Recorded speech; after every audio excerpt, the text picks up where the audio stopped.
Another half-hearted effort by the Pittsburgh Penguins. Hi, I'm Dan Kingerski on the National Hockey Now, the Pittsburgh Hockey Now YouTube channel. Before we begin, check out the PHN report card on the website. Took no prisoners tonight. It really becomes a difficult process and procedure, and this job becomes quite difficult because how do you just flambe everybody at once? How do you rip these people? You know, there's 5 weeks left, 4 weeks left in the NHL season. You can't just do it all at once. How do you, picking and choosing spots and being critical, I think is imperative to this moment in Penguins coverage, but you can't just hit the nuke button. I think I'm still trying to be surgical. As we break down the Penguins' 2-1 overtime loss to the Ottawa Senators, you can see I'm in the Ottawa Senators media room and celebrity resort and spa. There's literally a table, and I went and found chairs in the storage closet so that we could sit here and do the video. That is a coat rack or some sort of locker stalls behind me. So I made the mistake of putting out the call for Q&A, statement NA, on Twitter, because let's recap the game real quickly. The Penguins for 59 minutes were not nearly good enough. Fortunately for them, the Ottawa Senators had almost as little interest in winning the game as did they. So the Penguins did trail 1-0. Ottawa scored with what, about 12 minutes to go in the third period. Actually, I can look it up real quick. Jake Sanderson scored at 11:06 of the third period. And it was kind of a shame, too, because the person most responsible for the Ottawa goal was Brian Rust, and he actually was one of the few Penguins to really put forth an A-plus effort in the game. Michael Bunting would be the other. Those two wingers with Sidney Crosby were the only source of Penguins offense. To tell you how bad the Penguins were on Tuesday night at the Canadian Tire Center, the Crosby line accounted for more than half of the Penguins' shot attempts, more than half of the Penguins' shots. Wait, is that right? And, no, I'm sorry, and half of the Penguins' scoring, high danger scoring chances. Rust had 7 shots, Bunting had 4, Crosby had 3, so they didn't account for half of the shots, but they did at 5-on-5 in terms of the other lines. They did. The defensemen, of course, chipping in. If you just account for the forwards, the Crosby line did in fact have 50% of the shots, and it's just, I tried, right? Michael Bunting gets his first goal as a Penguin, 22 seconds remaining. You'd think, okay, we can build on this a little bit. I offered that sacrificial lamb to several. Carlson was like, yeah, it's been a while, right? Mike Sullivan kind of gave me a little bit of a terse answer to what I thought was a softball question. I said, hey, the Bunting goal, does it kind of part the clouds? Does it give you something to build on going forward? And he's like, I don't know what that means. And if you don't know what that means, I apologize. But that was kind of the mood he was in. His blood pressure was probably way up here, and the heartbeats of the Penguins were way down there. They really did not put forth much of an effort at all. They got a point out of the deal. Chris Letang, when he spoke, he actually believes they are in it if they get hot. Well, you actually have to do the things necessary to get hot. And the Penguins did none of that on Tuesday. They stayed to the perimeter. They didn't fight to get inside the dots, except for the Crosby line. Otherwise, it was really a pathetic effort by the team. The defensemen, once again, Coach Mike Sullivan insisting on putting Graves back into the top 4, and I have to say at this point, I think that ship has sailed on this season for Ryan Graves. He was abysmal beside Erik Karlsson. It wasn't just that he made some mistakes in coverage or made some other errors. It's that he was half-hearted. He tiptoed back to the end wall looking to see if he was going to get hit. He lost easy puck battles. In fact, on the shift in which Ottawa scored, he lost 3, which, on his stick. The puck was literally on his stick, and I just don't know how. I don't know what adjective to use when a defenseman has the puck on a stick 3 times and doesn't make a breakout pass, doesn't play the puck, has it taken from him because he's tentative and timid. You probably have more leeway to use an adjective there than do I. So let's get to the statements and the questions here on the Bluebird of Happiness, formerly known as Twitter. Matt Meager says, it sucks that we've used 3 of the 4 regular call-ups already and likely won't get to see any of the kids during this season, barring any injuries. Do I think Poulin and I still don't quite know how to pronounce his name, the Ponomarev they got from Carolina in the Gensel deal, will make the NHL roster out of training camp next season? I think Ponomarev, Pony, will.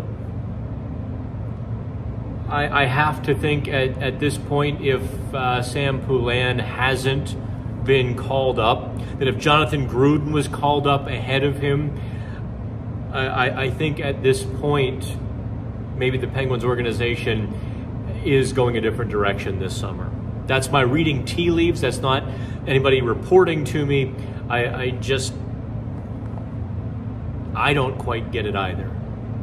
I know why Poulin might be a bit of a hard sell in this structure for this team, but I don't think his skating is really NHL quality.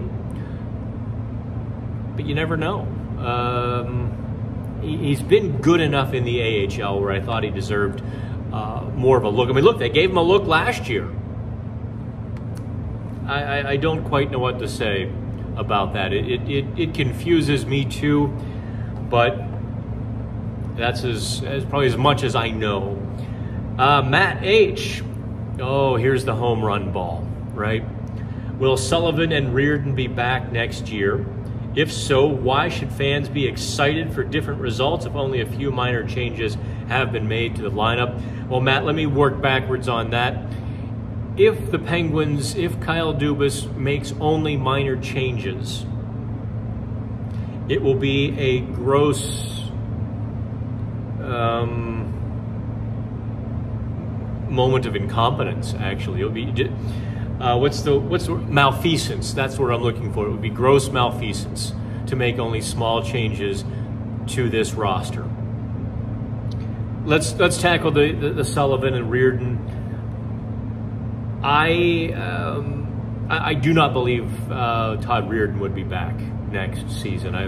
I suspect that will be a sacrificial lamb. I'm surprised it actually hasn't.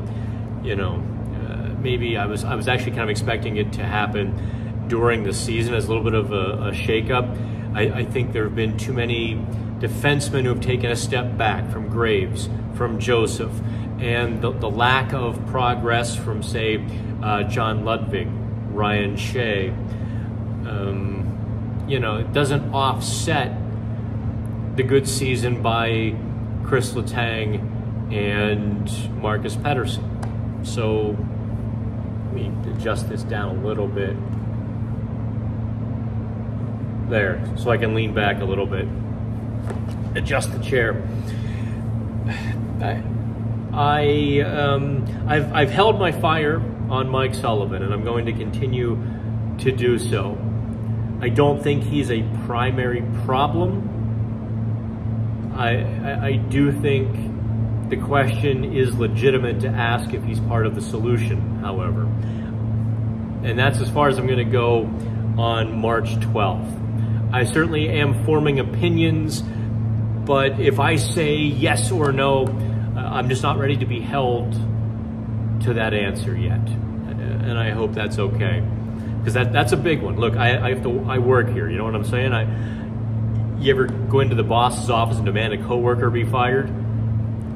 It can be a little awkward, and I'm just not ready to stake my claim on either side of that fence. I will defend Mike Sullivan against people I think are wrong. Like the thing on Twitter on Tuesday just drives me insane. Oh, Mike Sullivan will bench John Ludwig because he hates physical players. I mean, let Tommy Boy come back and smack you in the head for that one. That's a dumb one. And that kind of stuff obfuscates the real criticisms that are there to be levied. You know what I mean? Like, just to get through the pile of stupid to the real issues. And that's why I lose my patience for Twitter a lot of times, because there are real criticisms for Mike Sullivan's handling of the team this year. Putting P.O. Joseph in the third pairing Tuesday night, I think, really opens up for criticism. Putting Ryan Graves back in the top four opens him up for criticism. Let's see here. El Fusco.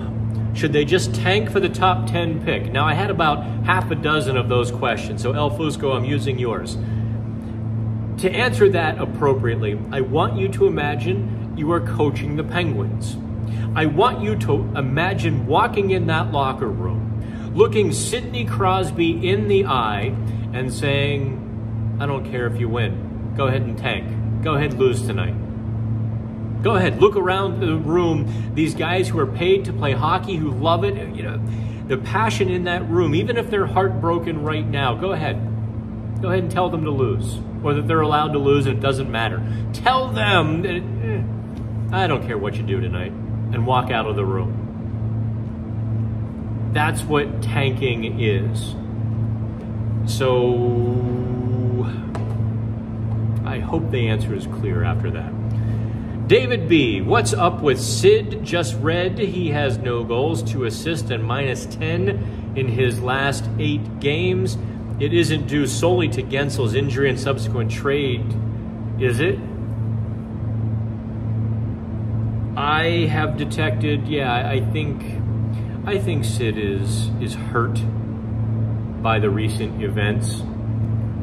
I know that he has said privately that he is going to be the shepherd for the rebuild or for the transition or whatever comes next, or he's willing to be that shepherd, very much in the same way that Mario Lemieux was the shepherd for Generation Next.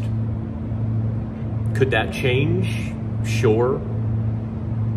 You know, who knows what evil lurks in the hearts of men, right? But yeah, I think Kyle Dubas could have handled the Jake Gensel situation infinitely better. And I should write about that. I'm almost afraid to give it up on the video, because if I do, I'm giving, you know, others in competition insights to write before I get there. I do think Dubas could have handled that a lot better. I think the timing and the method of communications and all of it kind of contributed to ripping the Penguins' beating heart out of their chest. I'm not saying they shouldn't have traded Jake Gensel. I am saying it could have, should have been handled differently. Is that the last question I have? Oh, Felix wants to know prediction on our first round selection in the upcoming draft. Don't know that they will have a first round selection. If the Penguins finish, say, 10th, 11th, 12th, and you suspect you might suck next year, do you give San Jose that first round pick this year? That decision is still to be made. And also, don't ask me about the draft until after the season, when I have a chance to really sit down and start getting into it. I am not a draftnik.